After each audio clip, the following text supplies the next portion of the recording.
Right, so we're here today, the election's being called, and we're here to send a message to the major parties that we say no to their warmongering, no to AUKUS, no to the nuclear submarines, no to racism, and yes to refugees. And on that note, our first speaker today is Nick Deane from the Independent and Peaceful Australia Network. Welcome, Nick. I want to acknowledge that I'm speaking on land from which the Gadigal people were violently dispossessed. I acknowledge that the violence that deprived them of their land is still deeply embedded in the culture of so-called modern Australia. We need to learn how to live in peaceful coexistence by walking together and mutually engaging in the Makarrata process. The climate crisis makes the need for peace both within and between nations imperative. As this crisis intensifies, cooperation, collaboration and friendship are needed, not competition, animosity and enmity. The cry of the world's people must be, bring us peace. It is impossible to have an interest in peace without mentioning the role of the USA, the role that it has played over the past 77 years of its global primacy. In terms of the peace promised us back in 1945, the USA has been a complete failure. Instead of peace, it has brought us war after war after war. For the reality is that the USA is a nation that nourishes itself through war and profits handsomely from war. With regard to the war in the Ukraine, there's no doubt that Russia is the aggressor. It has invaded a sovereign nation which had not attacked it, and for that it must be and is being condemned. But the USA and NATO also have a lot to answer for. Paraphrasing words of Stuart Rees, whilst it may be that Putin is driven by a perverse reading of history and a denial of his neighbour's humanity, the West should acknowledge that the Kremlin was justified in perceiving NATO's advance to Russia's borders as an unwarranted threat. Journalist Caitlin Johnson puts it like this: 1. The USA knew that war in Ukraine was coming. 2. It also knew that it could have prevented that war by making the very reasonable concession of promising not to bring Ukraine into NATO. But 3, it chose not to. John Lander, a past senior Australian bureaucrat, has written, "The US has all along wanted this war to weaken Russia, for the USA cannot tolerate any country coming close to it in military or economic might." Meanwhile, US-based entities derive profit from the Ukraine war by providing weapons to NATO countries and Ukraine, weapons that will prolong the suffering and the war and probably escalate it.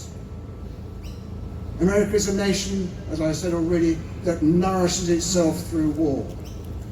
Enormously wealthy transnational corporations hold huge influence within the American political system. They profit from endless wars.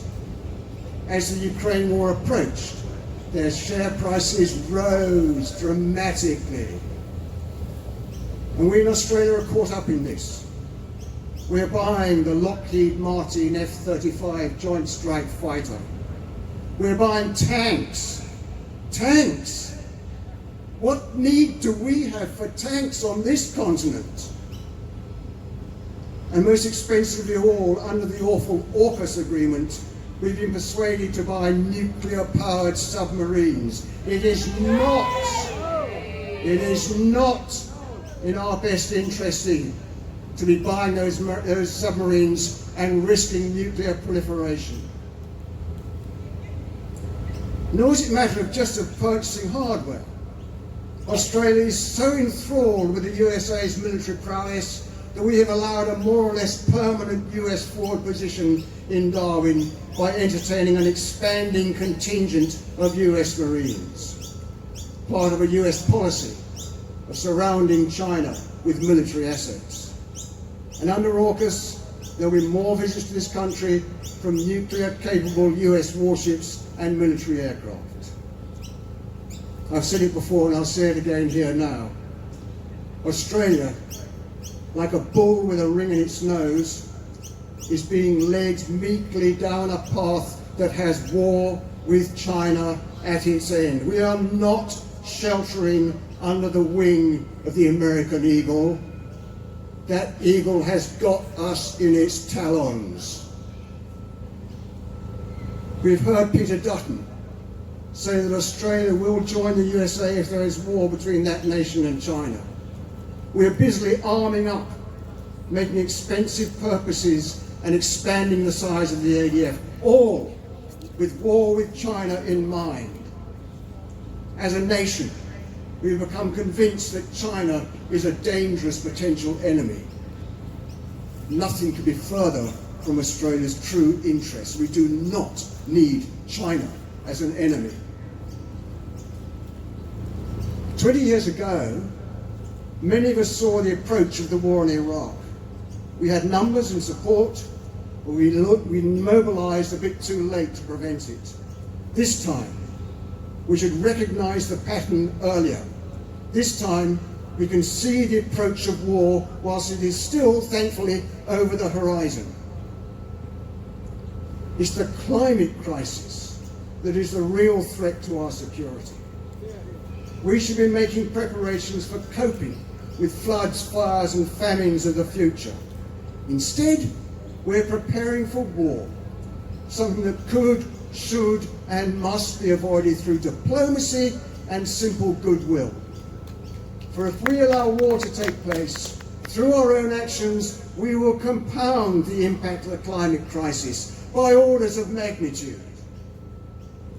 In Maurice Stewart Rees's words, what we need now is passion for peace. What we do not need is preparation for war, for war itself is the enemy. Now is the time for us to give a strong voice to the need for peace and in opposition to militarism. Now is the time to tell our leaders to sign and ratify the treaty to prohibit nuclear weapons. Now is the time to tell them that we neither need nor want nuclear-powered submarines, that we see AUKUS as more likely to bring war to our doorstep than keep it away. Now is the time to tell them that we fear nuclear proliferation more than we fear the ridiculous notion of a Chinese invasion. In the face of the climate crisis and in the quest for the real security we all need and crave, now is the time for us to cry out and demand of our leaders, bring us peace! Bring us peace! Bring us peace!